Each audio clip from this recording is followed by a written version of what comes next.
Hi സുഹൃത്തുക്കളെ, അങ്കമാലി കറൂറ്റി സ്പന്ദനം news ചാനലിലേക്ക് സ്വാഗതം. ഇന്ന് കരയാമ്പറമ്പ് സിഗ്നലിൽ 4 വണ്ടികൾ തമ്മിൽ കൂട്ടിയിടിച്ചു. ഒരു 3 കാറും ഒരു ലോറിയുടെ പുറയിലാണ് ഇടിച്ചത്. അപ്പോൾ ഇവിടുത്തെ അശാസ്ത്രീയമായ നിർമ്മാണമാണ് ഇവിടെ ഇത് വണ്ടി എടുക്കാനുള്ള കാരണം. സിഗ്നൽ സംവിധാനം ശരിയല്ല.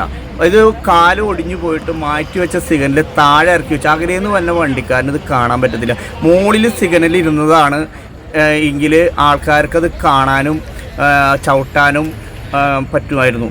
ഇതിപ്പോൾ വെച്ചേക്കണത് മുകളിൽ വെക്കാതെ താഴെ ഇറക്കി ആ പൈപ്പുമ്മ വെച്ചതാണ് ഇപ്പോൾ ഈ നടക്കുന്നത്. ഇവിടെ ആഴ്ചയിൽ പറയുകയാണെങ്കിൽ ഒരു 6 ദിവസവും ഇവിടെ വാഹനങ്ങൾ തട്ടുന്നുണ്ട്. കൂട്ടിയിടിയാണ്. അപ്പോൾ അശാസ്ത്രീയമായ നിർമ്മാണത്തെ NH അധികൃതർ ഗവനിക്കുന്നു പോലുമില്ല. അപ്പോൾ ഇതിന് സർക്കാരോ ഇതിൻ്റെ വാഹന വകുപ്പോ ഇതിൽ നിന്ന് കർശനമായ ഒരു നടപടി എടുത്ത് ഇവിടെ നല്ല രീതിയിൽ സുഗമമായി വണ്ടികൾക്ക് പോകാനുള്ള ഒരു അശാസ്ത്രീയമായ റോഡ് നിർമ്മാണവും അതുപോലെ തന്നെ സിഗ്നൽ ലൈറ്റ് അശാസ്ത്രീയമായി നിർമ്മിച്ചതുകൊണ്ടാണ് ഈ അപകടം ഉണ്ടാവാൻ കാരണമെന്ന് പൊതുപ്രവർത്തനായ ബാബു മണിങ്ങഴി നാട്ടുകാരും. കരയാമ്പറമ്പ് സിഗ്നലാണ് നിങ്ങൾ കാണുന്നുണ്ട്. ഇവിടെ എപ്പോഴും വണ്ടി അപകടങ്ങൾ ഉണ്ടാവുന്നതിന് ഒരുപാട് കാരണങ്ങളുണ്ട്. ദേശീയപാതയുടെ അനാസ്ഥമായ നിർമ്മാണമാണ് ഇതിൻ്റെ ഒന്നാമത്തെ കാരണം. ഇപ്പോൾ ഇത് ചൂണ്ടിക്കാണിക്കുകയാണെങ്കിൽ ഈ സിഗ്നലിൽ നിൽക്കുന്നത് വളരെ പൊക്കം കുറഞ്ഞിട്ടാണ്. അപ്പോൾ ഇവിടെ ലോങ്ങിൽ നിന്ന് വരുന്ന ചാലക്കുടി ഭാഗത്ത് നിന്ന് വരുന്ന വണ്ടികൾക്ക് അവർ ഇത് വരുമ്പോൾ നല്ല സ്പീഡിലായിരിക്കും വരുന്നത്. ഇവിടെ വരുമ്പോൾ ഈ സിഗ്നൽ ഇവർക്ക് കാണാൻ കഴിയുന്നില്ല. അങ്ങനെയാണ് ഇവിടെ വണ്ടി അപകടങ്ങൾ കൂടുതലായിട്ടുണ്ടാകുന്നത്.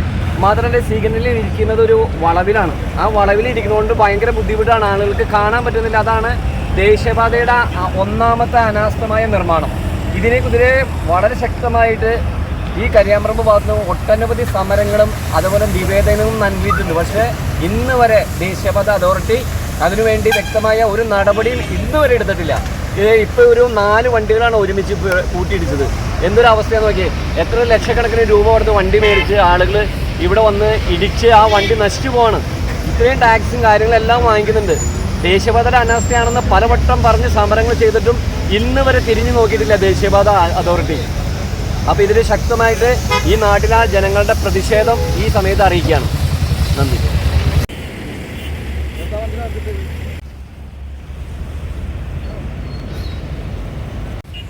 വണ്ടിയുടെ ടാങ്ക് കേസ് പൊട്ടിങ്ങൾ ഓയിലൊക്കെ പോയി അത് അങ്കമാലി ഫയർഫോഴ്സ് വന്ന് അത് കഴുകി ക്ലീൻ ചെയ്യുന്ന ദൃശ്യങ്ങളാണിത്. എപ്പോഴും ഇവിടെ വാഹനങ്ങൾ കൂട്ടിയിടിക്കുന്ന എപ്പോഴും എനിക്ക് തോന്നുന്നു കേരളത്തിലെ ഏറ്റവും കൂടുതൽ ആക്സിഡൻറ്റ് നടക്കുന്നത് അങ്കമാലി കരയാമ്പറമ്പ് സിഗ്നലിലാണെന്ന് തോന്നുന്നു. എന്ന് വെച്ച് കഴിഞ്ഞാൽ ദിവസത്തിൽ എങ്ങനെ പോയാലും 2 മുട്ട് തട്ട് ഇത്തിരി സ്ട്രോങ് ആയിട്ട് വരും. അപ്പോൾ ആഴ്ചയിൽ ഇത് നല്ലെണ്ണം 6 എണ്ണമെങ്കിലും ഒരു ആഴ്ചയിലൂടെ ആക്സിഡൻറ്റ് നടക്കുന്നുണ്ട്.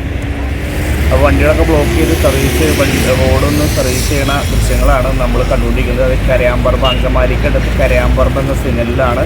ഇന്നലെ കേരളത്തിലെ സിഗ്നലിൽ നമ്പർ 1 സിഗ്നൽ ആക്കേണ്ട ഒരു സിഗ്നലാണ് കരയാമ്പറമ്പ് സിഗ്നൽ.